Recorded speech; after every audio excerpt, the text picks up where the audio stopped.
Hello, everyone, and welcome back to the Kink Collective podcast. This is episode 5, I believe we're up to. Absolutely. And I'm here with my partner and co-host, Kat. Hello. Kat. Welcome. Omre. Kat Omre. Omre. We're going to get into that story one day soon One day. about Omre and Orm and Omri and Rome. all the names that she's gotten called. It was pretty funny. However, actually, it ties in pretty well with this discussion we're going to have today. But first, who are you? Oh, my name is Joshua. I'm also known as Master Joshua in the BDSM and leather community. Thank you so much for having me on my show. Welcome. Welcome back. Welcome back. No, but it ties in what it means to have experience, right?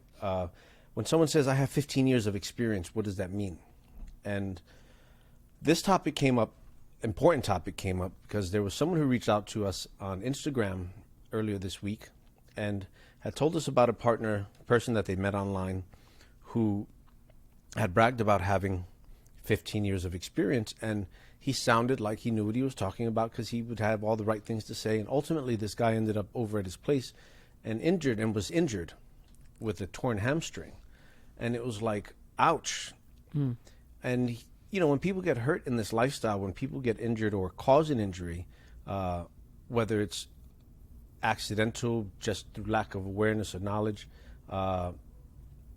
people disappear for a long time. And that's what happened with this gentleman. He got really scared. And granted, he didn't disappear for a decade, but your walls go up. Yeah. And it's real easy to manipulate the language around this stuff, or to not even know that you don't know. Well, the truth is this is dangerous stuff enough already, right? What we do. We talk about it like there's safer ways to do it, but it's not safe. And that's if you're being a conscientious practitioner. Right. So imagine now you're interacting with someone that you don't really know, and they say they have experience, and you have no idea what that even means. Do they even know what a safer way to play is?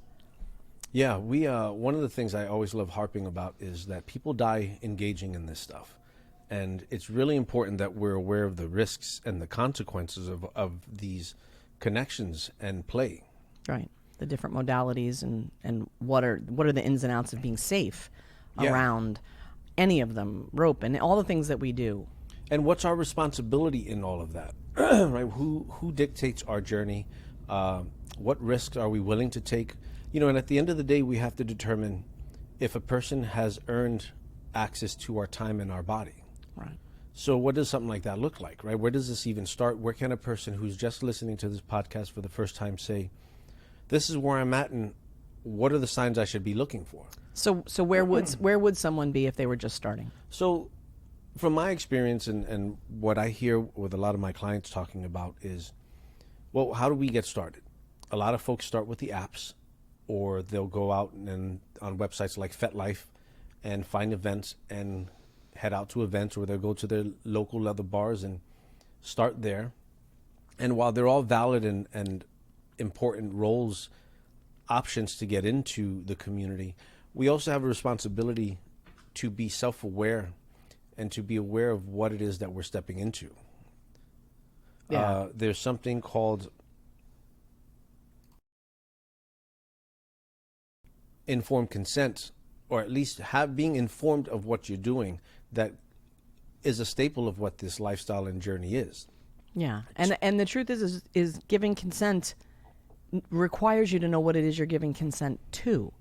Right? There's this frenzy almost that happens with new people where they come into the scene, they come into events, or they even go onto the apps looking for individual people to be engaging with before they even know anything. And so you don't know what you're giving consent to if you don't know what it is. So what we're going to talk about in this episode is, how do we tease out what experience is? How do we determine if it's something credible or if it's not, if it's just someone blowing smoke up your ass, and not in a good way? I think blowing smoke up your ass, period, would not be fun. I think that caused a lot of cramps, but what do I know? So let's start with the meeting places. So we'll start with the apps. People, they're super convenient. A lot of people go that way because it's the least amount of effort. Right? You can download the app and boom, there you go. And is it valid? Is it valuable? Yes, 100%. I've connected with many people and made many friends through using apps. Is it my preferred method? No, because ultimately I need to sit in front of a person and see if I feel safe, seen, and heard, if the person's treating me like an equal. So what are some of the flags, the red flags when connecting, or not even the red flags? What are the things that we should be mindful of when connecting with apps? One, video call. I've been impersonated at least 3 times now, where people are using my image and ultimately my reputation based off my image to say that they have X amount of experience and that they're a master of this. And it's easy to get drawn into the visuals of what this lifestyle is. But how do we verify any of this? Right? Get on a Zoom call and have the person meet you on video chat at the very least, just so that you can see that they're a real person. So if a person isn't willing to do that, cut your losses and run. Like, just shut them out, block them, and move the other way, because that's not a good sign when a person doesn't want to verify their identity. I feel like that even with in person. I don't really use the apps, nor I haven't used them much. But what little contact I've made with people online, whether it's through FetLife or whatever, I very quickly want to go to, let's meet in person for coffee. Let's meet out in a safe space, in a public space. And if you're not willing to even do that, if a person's not willing to, put the time and energy into a cup of coffee, then I have the same reaction. I'm not looking to have someone chew up all my time on an app with no interest in making a genuine connection. Because when it comes down to the apps, the profiles are written by them, right? And they're salesmen. They're going to sell themselves because they want you to buy into it. They want you to engage. Now, that's why I don't write my own profiles, because I need people who know me to write my own shit. Also, because I hate writing. But you can also Google a lot of educational information, right? And just because a person has read and has knowledge of stuff doesn't mean that they're approaching it ethically, morally, or right with the right intentions. It's real easy to sell yourself like an experienced version of yourself when in actuality you may have just read a few books and have 0 dungeon time. But what questions should we be asking? We'll come to that in a minute. One of the things I just heard you say that I think is really important is the difference between education and experience. Right? There's a difference between book learning or even going to a class and sitting through a lecture and actually getting your hands in something, right? Particularly in an educational setting where it's safe. Like, have you actually done X, Y, and Z? What is your experience with X, Y, and Z, not just your knowledge? What are some of the other things to keep an eye out for when engaging with someone online? One of my favorites is when they go into power exchange mode right away, when they start speaking to you like you're their dominant or you're their submissive. That's a big no-no. Yeah, I've had that happen a while back. I was, on the apps, like you said, and I got on a couple phone calls with somebody. This time I was wanting to engage as a submissive, and this person presented themselves as a dominant. And then all of a sudden we go from speaking as human beings to I'm being commanded to do this, that, and the next thing. And I was like, I haven't even met you. Well, if you were really submissive, then you would be willing to X, Y, and Z. Now, I knew enough to run, but not everybody does. And like language is a big part of this. When they say you're not acting submissive, it's like, well, maybe I'm not your submissive. Maybe I'm not your dominant. And you don't get access to that just because you want to play a role with me. Right. What other questions would you ask? If I was talking to someone on the phone, or I would ask, I don't know, I think I would ask basic human communication questions first. How long have you been on your journey? What has your journey been like? What experiences have you had? Meaning, like, have you been to events? Where did you get your start? Things to get to know someone as a person before I ever wanted to launch into kink conversations. Yeah, I agree 100%. Are we even on the same page? Right. And then you have the bar scene, right, or the local community where you can walk into, and a lot of this happens in the leather bars where you'll walk in and you'll see someone dressed up head to toe in all their gear, and it looks like they know what's going on. And when you talk to them, they can say, I've been coming here for 15, 20, 30 years, and I've been doing this in the lifestyle for 30 years. But you ask them, well, when was the last time you were in a dungeon? Or have you ever been in a scene? Have you ever done a scene? Or what's your experience like in play? Do you know how to use toys? When was the last time you had a toy used on you? But it can be intimidating when you're looking at this person dressed in all leather head to toe. But understand this, they're just another person as well. And understanding what their experience means, not just for them, but in real time, could save your life. For example, I went to a bar once, and there was a gentleman there, again, head to toe, and he's been coming out to bars for 30 years. And when we got into the discussion of play, he had maybe experienced energy exchange or power exchange half a dozen times in his life. And at the same breath, people are looking at him like he's the seasoned vet.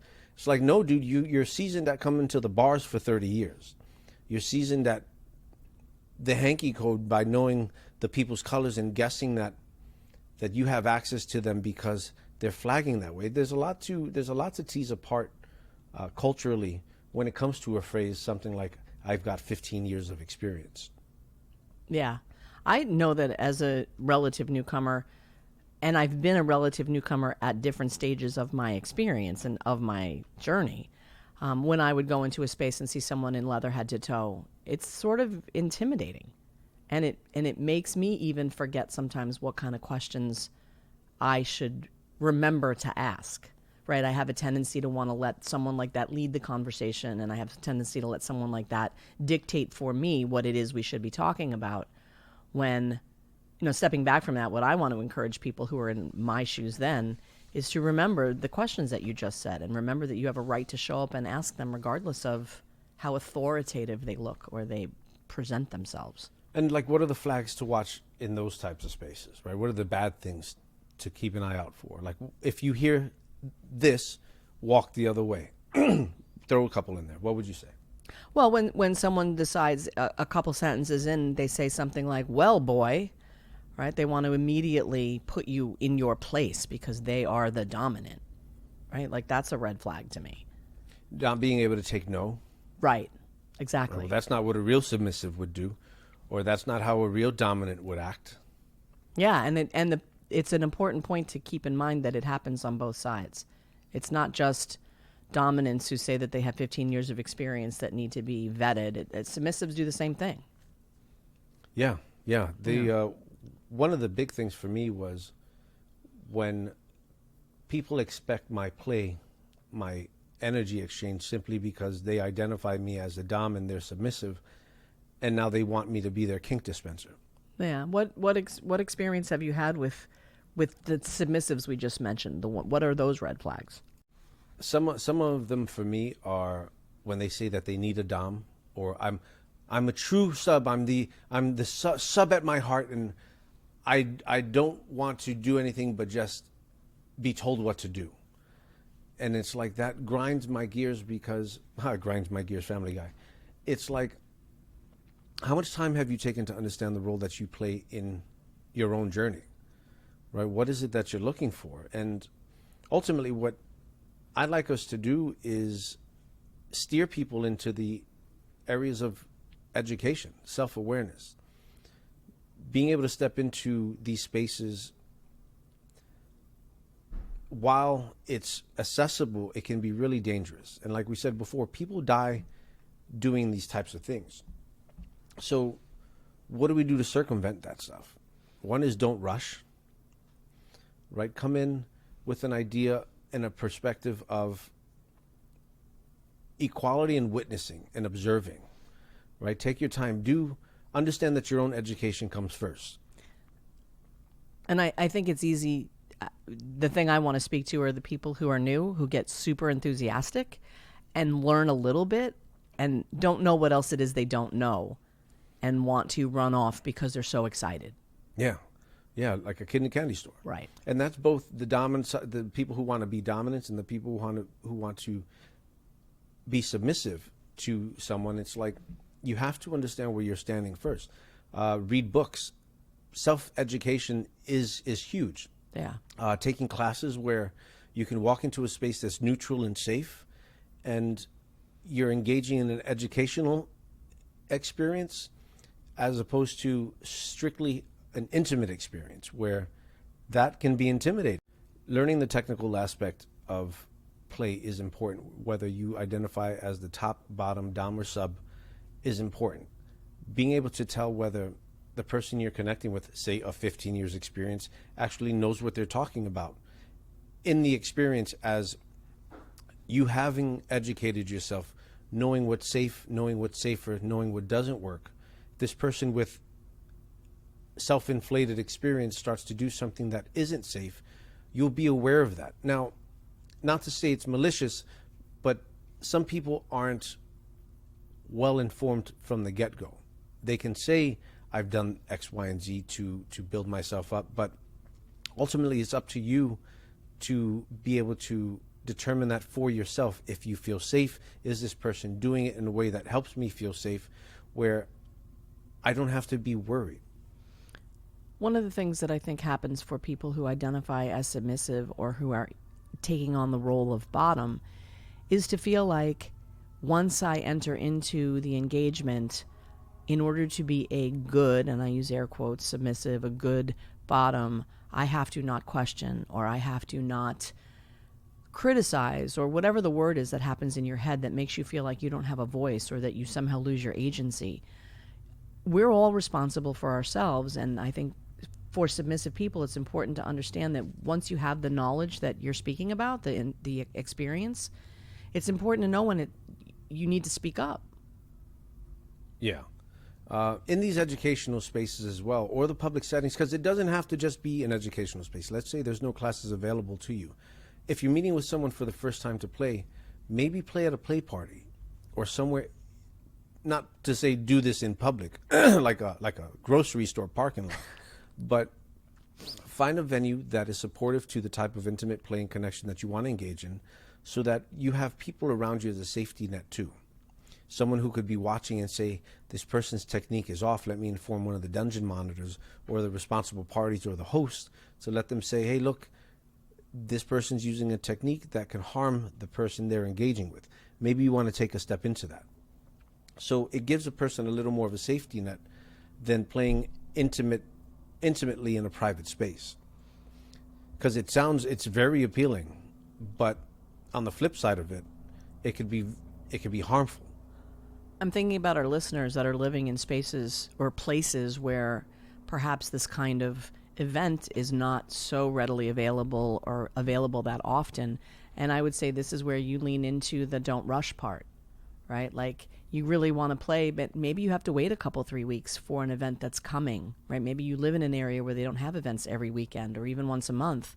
It's worth it to wait to be in a safe environment than to rush in to play with someone you really don't know in a private setting where you don't have access to support, and do that thing that you spoke about, which is have such a bad experience you step away for weeks, months, or years. Yeah. Now, with that also accessibility is, well, what if I can't afford the education?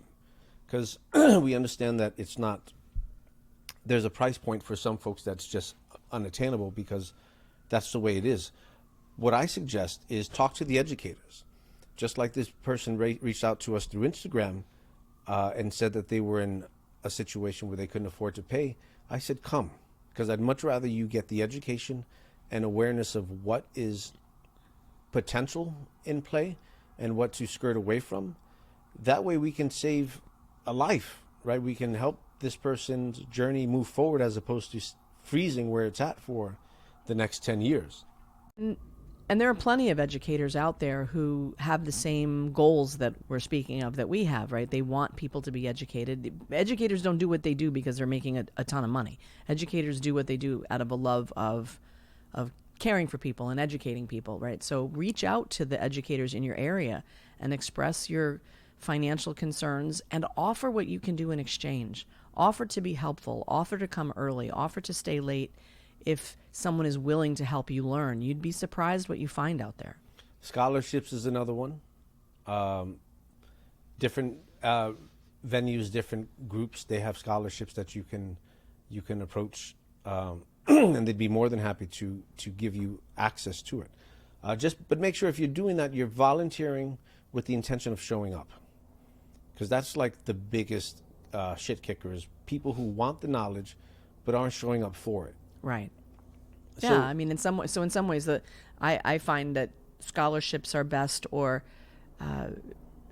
assistance is best when you have to give something in return, right? Like showing up and helping, or donating what you can donate, like a sliding scale, right? So it assures that you have skin in the game.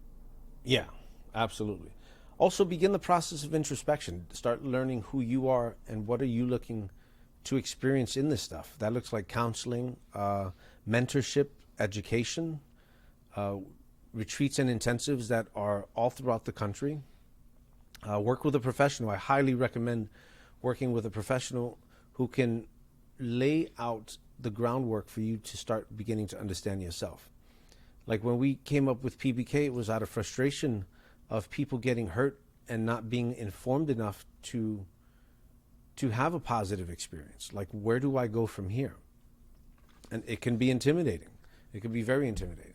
Yeah, I'm part of it. You mentioned PBK, and part of it was our interest, and continues to be our interest in helping people do. You mentioned introspection, and sometimes people hear the word introspection and they go, "Well, I can guess what that might be, but I have no idea how I would begin to do it or what that would look like."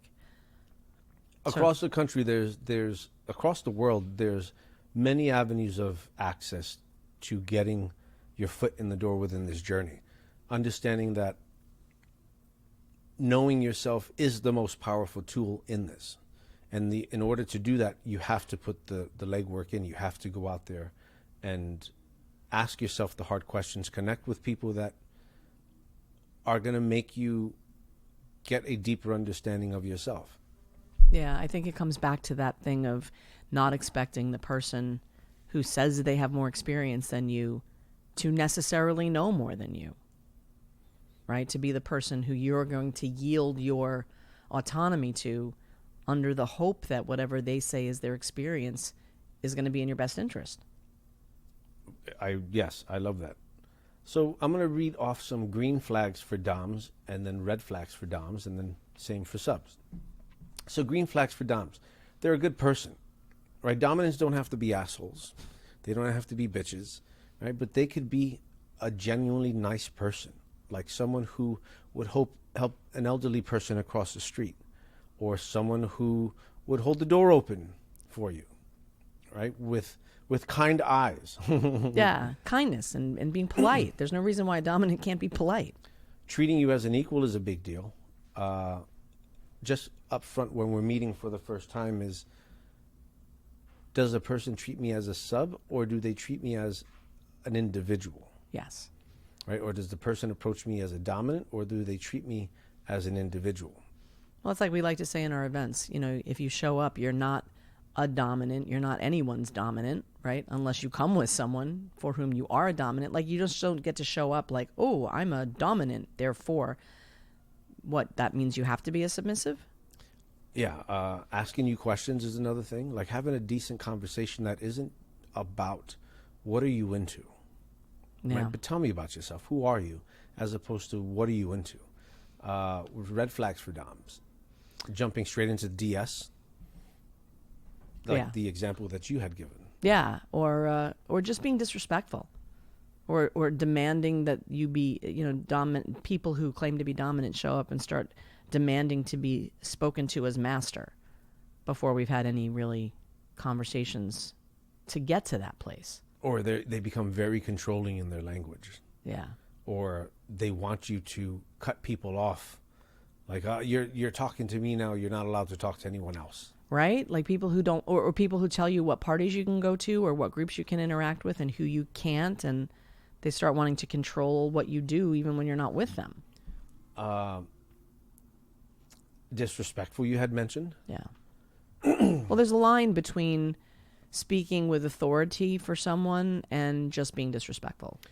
It's like demanding the use of honorifics, Right. Meaning you must call me master, you must call me sir, you must call me this. Those are big ones to look out for. Yeah. Well, you talk about that sometimes, right? About the use of honorifics. People will tell you, I've heard it. People say, well, what should I call you? And what is your normal response to that? My response to that is, well, let me earn it. Let me earn the honorific. And it'll oftentimes come out we're in the middle of a scene and I'm flogging you that you've asked for, right? That we've negotiated. And then I'll say, excuse me, did you like that? And you'll say, yes, insert honorific, and whatever comes out naturally is what I like to use. Right. So that's an example for those of you who are looking or wondering what does a green flag for a dominant look like. At least on the subject of honorifics, it looks like that. Like you don't have to call me anything. Yes. Like one of my biggest ones that just really explodes my head is when a person introduces themselves with the honorific. Hi, I'm goddess such and such, or I'm master such and such. At a munch. It's like, dude, listen, you're Peter, and you just ordered a fucking Philly cheesesteak with your Bud Light. Sit down. Peter and the Bud Light. You know what I mean? And to a new person, like, if it looks or sounds pretentious, it probably is. Oh, that's a good way to put it. Yeah. Yeah, I like that a lot. Like trust your, and then we get to intuition and instinct around this, right? Like when you're new, sometimes you have a feeling, like you think something might not be safe, but you second guess yourself. If you think or feel like something might be unsafe, you are probably right. Here's another couple green flags. We have slow and methodical progression, right? There's no rush. I'm going to be here, you're going to be here. Unless this is like the only day we're seeing each other, like if this was at a party, there still wouldn't be a rush to play. It's like, hey, what's up? Are you open to doing bondage? No? All right. Well, like we say, sometimes half an hour, okay, right? Like, well, sometimes in events we'll say that the organic outcome of a negotiation is lunch. Yeah. Right. Yeah. Yeah. Time and commitments are respected. There's nothing more frustrating to me than I'm willing to make time, make an appointment, put my time aside, and then let's say I'm meeting somewhere out in public, and I get there, and the appointed time comes. And there's no call, there's no show. And then maybe 10 minutes later, I'll get a message that'll say, oh, I'm running late, I'll be there. You've lost me at that point. I made the time and effort to be there when we said we would be there. And I think particularly dominant or submissive, like if you can show me that you value my time as much as I'm valuing yours, then we have a place to go from. Yeah. And with that, they can handle no gracefully. Right. I've been rejected for play as recently as early this weekend, but it was cool because it was what it was. I said, "Hey, are you interested in doing some bondage?" They were like, And what happened was, I think the intimidation of Master Joshua, and they didn't know how to say no. And I said, no is perfectly okay too. And you could see the relief. And they said, no, not tonight. And I said, well, awesome. Thank you for saying that, because I wouldn't want to put you in a position that you didn't want to be in. Right? And that gets right to the difference between power exchange and power differential. Right? That in my understanding of this is a power exchange is a freely entered into and consequently freely gotten out of type of exchange. Whereas a power differential is one person's over the other person, which brings into question whether or not the person in the more submissive role has been able to give genuine consent and can withdraw it at any time. The easiest way to see that is in the workplace, right? Your boss, if a boss becomes overly, salacious with you, as the employee, there's question in your mind whether or not you could get out of that easily, whether or not you could say no and it would be okay and you wouldn't have consequences. That mentality happens to people who think of themselves as submissive when they run into someone who they feel like is dominant.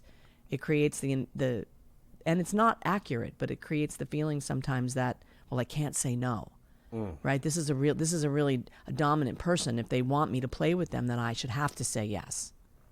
Yeah, spot on. Some more red flags, disrespect, right? Just the whole oversight of not being safe, seen, or heard.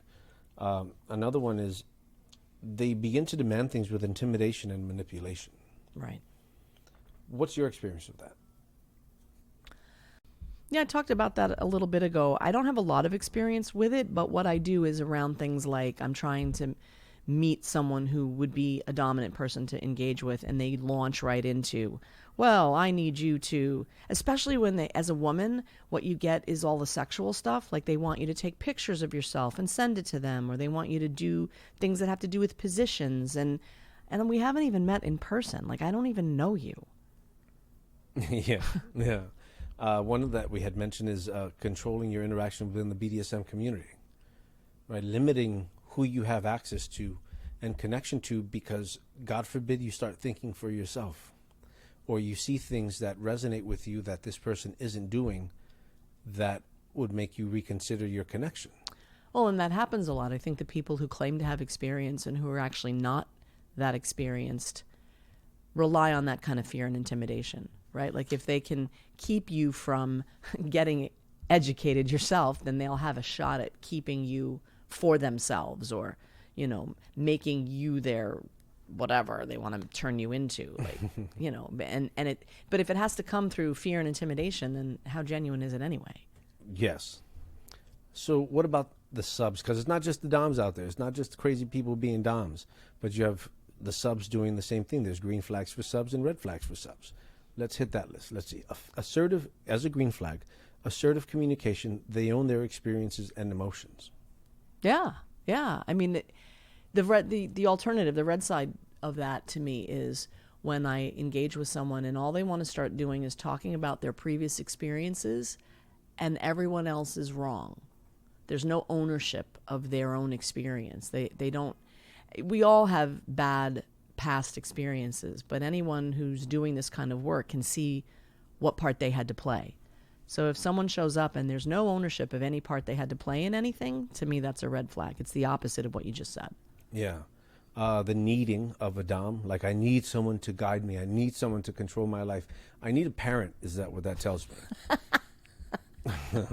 Kindergarten teacher. Kindergarten teacher. I need someone to lead my life for me because it's too much.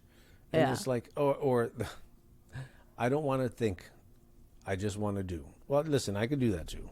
I have a bathroom you can clean. Well, the green flag side of that is being independent. If a submissive shows that they can think for themselves, if they have their own independent thoughts and feelings about things, you know, if they're actually a whole person first before they're a submissive anything, right? Like that, I'll do anything. There's nothing I won't do. I want to grovel at your feet, and there's no like person in there. Another part is accepting, and this is a green flag for subs, is accepting of differences and flaws, right? Not putting the dominant on a pedestal, but understanding that they're a human being too, and they have ups and downs, and they go through their emotions. Because that's happened to me a few times, and it's like, you know, at what point do I get some elbow room to be a human being? Right. I mean, I know I'm God and all, but Oh, just please. kidding, disclaimer. Oh, please. Not really. Universe, you hear me. But no, have you had that experience where people haven't afforded you the opportunity to make mistakes? Oh, 100%. 100%. And it's like, there's so much pressure involved with that. It's like I can't get breathing room to exist, right? I try to make as few mistakes as possible, understanding I'm going to make a lot of mistakes. Yeah. And I think that's a sign, like you're saying, a good sign or a green flag for a submissive is someone who understands that the dominant makes mistakes too. I think humor is a big deal. I think being able to approach things with humor and humility. But humor's a big deal. To not take this stuff so seriously. Right? How much lighter does it feel when we don't have to be... Like, we like to tease, there is no smiling in BDSM, or there is no laughing in BDSM, and we say it lightheartedly because we feel like nothing could be further from the truth. Appreciation and gratitude comes from both sides, the dom and the sub. Independence is a big deal when it comes to green flags with submissives as well, because I don't want another child, right? I don't want someone I have to take care of who's an adult. Mm-hmm. Now, there are people who enjoy that, and truth be told, I like when I get to say, Mommy, can you pick out my clothes, right? But in order to, I don't want someone who's going to turn over full responsibility to me. Right. There needs to be a level of independence that I can put you on a task and you can go accomplish it without me holding your hand. Yeah. Another thing that I was kind of tangential to this that occurs to me is people who come and they say things like, well, I say, do you have a partner? And they say yes, and they look a little squirmy, and then they finally confess that their partner doesn't know that they're with me. Or their partner doesn't know that. And then all of a sudden I'm being asked to be participating in a secret of some kind. A long time ago, I started a criteria for myself that if I'm engaged in something that someone else would be hurt by if they knew about it, I don't do it. So when someone comes to me and then wants to swear me to secrecy, that's another red flag. I mean, that just blows up the whole foundation of this whole journey anyway. What's that word? Oh, integrity, right?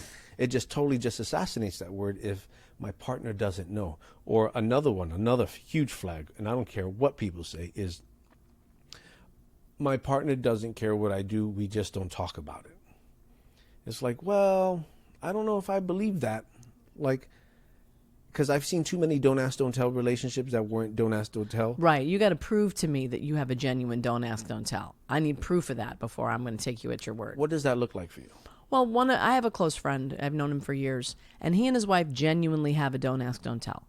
And what that looks for them is his proclivities and his appetite is much bigger than hers. And they both know it. And so her admonition to him is, do what you're going to do when you travel for business, which is what he used to do, is travel for business. Don't take budget and time away from the family or the household, and I don't want to know about it. She had very clear criteria for which her don't ask, don't tell existed. And as long as he could honor the things that mattered to her about it, she was willing to grant him to do the things he needed to do or wanted to do, as long as he didn't, ABC. When that was described, I believed that. When that much detail was put around it and about what their agreement was, I believed that was a genuine don't ask, don't tell. Yeah, another one is my partner's not into this, so they let me go do what I want. It's like, I don't know. I'd have to. There has to be ways to validate, verify this stuff, because ultimately, what it boils down to is you're fucking cheating. Right, and that's totally the difference between ethical non-monogamy and cheating. Is like, does the other person know what you're doing? Yeah.